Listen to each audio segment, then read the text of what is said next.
Welcome, my name is Vince. Today I want to talk a little bit about obstacles and how they may affect your signal. So let's hop over to the computer so I can explain it better. Okay, let's say you got your dipole up and it happens to be right here. And then let's say you have a pole over here. Say you have wires. Hopefully this isn't a high tension line, or these wires would be another issue for you to deal with. But for this instance, it could be a metal pole or it could be a wooden pole. Now a wooden pole wouldn't be so bad, but it's probably has a copper ground wire running down the side of it. It may be visible, or it may have like a curved piece of wood over it so you can't see it. That could be an issue. Let's say over here you're in a city or you're near a tall building and you got a tall building here.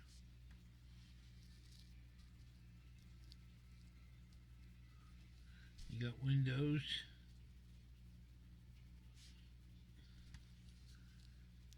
Let's say your house is right here.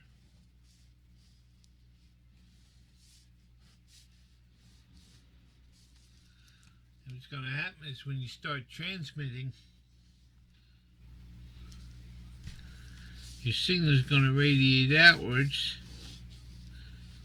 It's going to hit this copper wire and start radiating back towards the antenna. Now it's going to hit your antenna.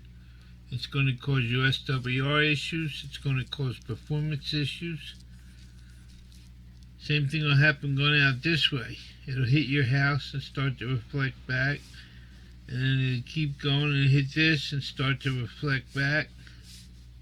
And now you got more issues. If you actually live between this building and this pole, you don't have too many alternatives. Now getting back to these wires, if these happen to be high tension lines, these themselves will affect the SWR if you're close enough.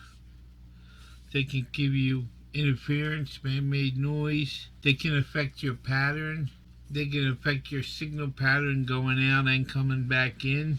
High tension wires are very bad to be near.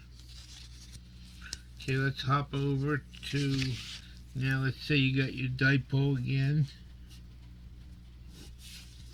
And let's say this time you have a hill over here.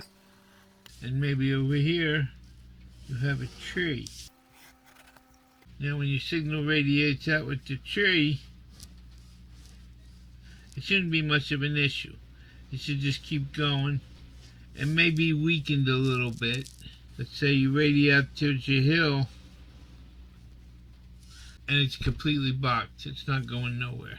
Now these four things listed are things you're just gonna have to live with unless you can move or find a friend that'll let you use his station. Nowadays, you may be able to set up a remote. Two other things you could do, and one is if you can get your antenna high enough to be above these things, that will get you talking again, because then your signal will radiate above it. Same thing with this, and coming back to this, same thing with this. Your signal will radiate out above it, and you'll still be talking.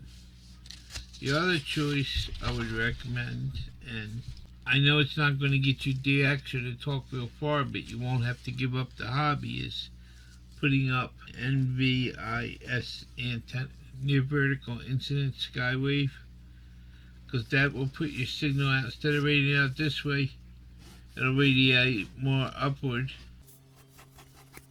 And that should work in these incidences, except for the one with the power line noise. If you have power line noise, that's going to be there regardless of what you do. Okay, I hope you found this helpful. Please remember to like, subscribe, ding that bell, and the share is always appreciated. 73s.